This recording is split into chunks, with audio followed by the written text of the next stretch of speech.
Yo, what's going on everyone? Welcome back to the channel. I'm Derek, and in this video I'll be covering more about NUS and SMU as well as my own local exchange experience in SMU.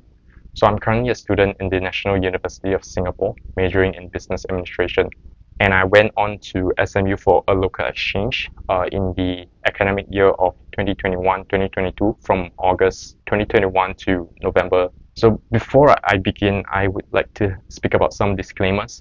So during the period when I was in SMU, unfortunately, the COVID cases has been increasing, and then the school decided to take a stance to change all the conduct of the lessons to be on an online format. So the only times that I've actually been to school was firstly to collect my student card, and secondly for my final examinations. So other than that, I have never really been to campus. So I can't really say that I have the full SMU experience because of that. And my second disclaimer is that why is it only NUS and SMU? It is because there's only so many schools that I can choose to go on for my exchange, and I primarily chose SMU because of the number of modules that I could map over to clear my requirements. So for the rest of the video, I'll be making comparison between the two schools based off the few categories as you can see. So first up, we have administration, and by that I mean really anything that is administration and not academic related. So for example, like the registration, onboarding and matriculation as an exchange student, how intuitive the student portals are, as well as how easy it is to find the materials that I need or seek help when I need to.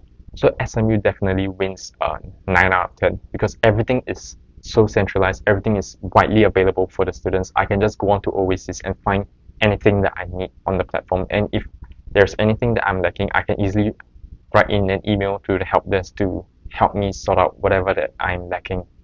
If I would compare it with NUS, it is a little bit harder because everything is pretty much decentralized, and there's a lot of information that NUS don't post publicly on their websites, and I have to really go down and find out who is the right relevant contact that I should be contacting to find out more information about whatever that I'm looking for. So why is SMU not a 10 out of 10 in this aspect? It is because of the module searching and timetable platform.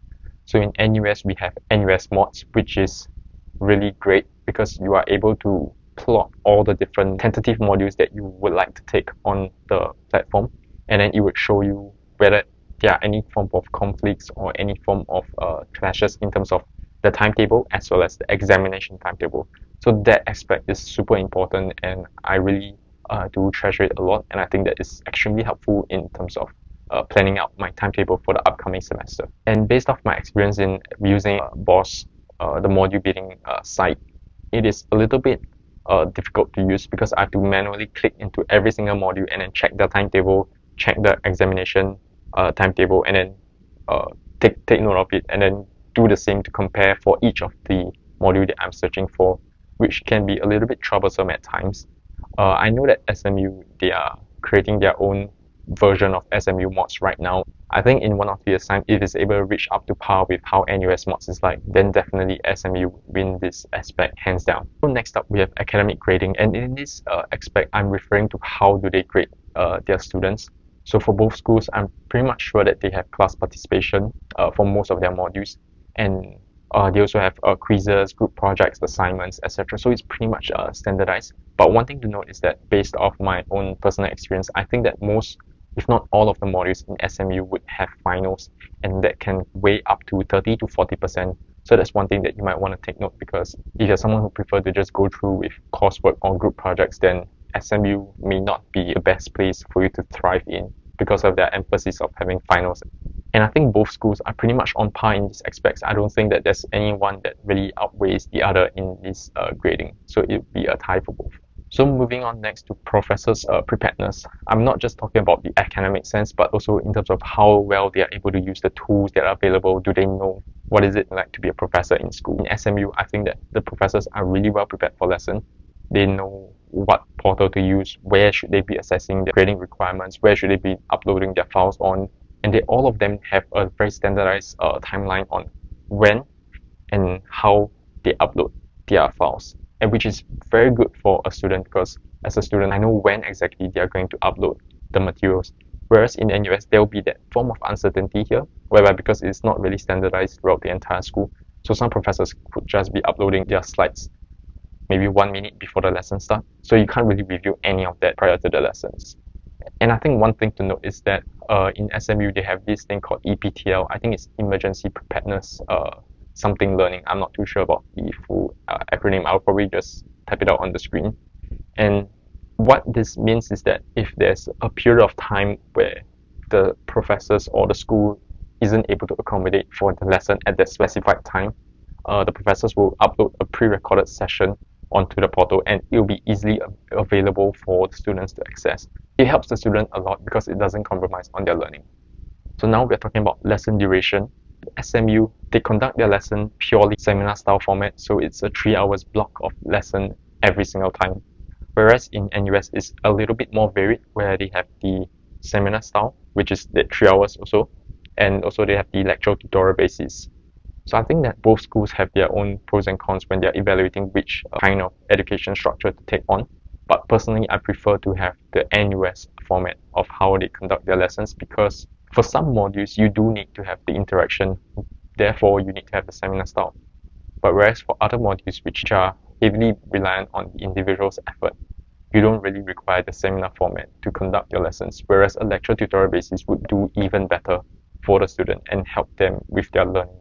And personally, because I have a shorter attention span, so I would definitely prefer to have the NUS style of lesson, where they upload their lecture session onto school portal for students to review at their own time, because I do find it quite difficult to stay focused throughout the entire 3-hour block when I was in SMU, and even by the 1 hour or 2 hour mark, I'm pretty much zoning out and doing other things. So next up we have GPA. In NUS they call it CAP. I'm not very sure why. NUS grades it out of a 5, whereas SMU grades it out of 4. So there is a stark difference right there, because it really determines how your grade can jump in between for your final GPA. For NUS, when your grade drops, the points drop by 0.5. So when you're getting an A, you're having a 5. And then when you're having an A minus, it becomes a 4.5. And so on and so forth. Whereas for SMU, the way that the points drop is a little bit different. So when you're having an A, it's 4 points, and then when you're having an A minus, it's 3.7. When you're having a B plus, it is 3.3. So it's not really a consistent drop in the points system. However, one thing to take note is that there are incentives for you to do really well in SMU, because when you get an A plus, the points that is allocated for that module would be 4.3, which essentially will be able to pull up your overall GPA, and that might be one thing that you would want to take note of. So moving on, next I'll be talking more about food, but in this aspect, because I haven't really been to SMU a lot, so I won't really just determine it just based on how the food is like in the surrounding area, but I'll be judging it based off the affordability of the food itself. So I think that there's a lot of options for both schools. In NUS, there's a lot of canteens, there's a lot of food courts, there's U-Town, there's a lot of food that's available. And in SMU, I would say there's lesser food that's inside the campus, but there's a lot of food that's outside of the campus because it is in the town area. So I think that overall, based off the comparison on price, I would say that NUS is definitely a lot cheaper, primarily because of their location is in a school campus, whereas in SMU, even though they have Kofu in school, but the prices there can still become quite pricey. On a side note, I tried the Thai food nearby. Shout out to Thai Go Food for the yum yum in my tum tum. I think that the Thai food is extremely amazing. I think that it's great, and I really enjoyed the food a lot. If you're in the area, you can patronize them. Overall, because I didn't really go to SMU much, I didn't really get to have the opportunity to try out the food in the vicinity. So just based off the price point, I think that NUS wins in this category. Moving on, we have location. NUS is located right in the central, closer towards the west side of Singapore. There are a few MRTs that are surrounding the areas. The one that is right outside of the campus would be Kent Ridge MRT, where you can still take the shuttle bus to travel around the school. You can also choose to take the public buses to reach the destination within the campus. Other MRT stations that are conveniently located near campus would also be Clementi MRT and also Haw Par Villa MRT, so whereby you have to transit to take a public bus, then you reach the outskirts of the school. Whereas for SMU, because it's located in the heart of town, there's 4 MRT stations that's surrounding the school. First being Dhoby Ghaut, second Bencoolen, third Bras Basah, and lastly City Hall. So all of them are within walkable distance to the campus. And I know that there's a lot of different buses that goes to the school, so I won't really go on to list out all of the different buses that are available. Even I myself, I'm not too sure about all the buses that goes to SMU. So because SMU is pretty much centralized in the heart of town, it makes it easier for the students to go to school regardless of where they stay. On a side note, because I ride a motorcycle, so I would definitely prefer NUS because of that, because they have free motorcycle parking throughout the entire campus, whereas in SMU, there's only one small car park that I usually go to, which is a public car park behind the School of Law, and there's only limited lots that are available in that car park. Down to my last comparison, which is on competitiveness, I think that both schools are competitive. I believe that if you're in Singapore, generally it is a competitive landscape. So regardless of what university you're in or what school you're in, there will still be the sense of competitiveness tied to it. And I can't just say that one school is more competitive than the other. I really think that it depends on how your environment is like, whether your peers are competitive generally. But naturally, because both schools has class participation as one of their grading criteria, that aspect would really make things a little bit more competitive between you and your peers, because you would want to really stand out against your peer to get the class participation marks. So that may increase the competitiveness landscape within Singapore.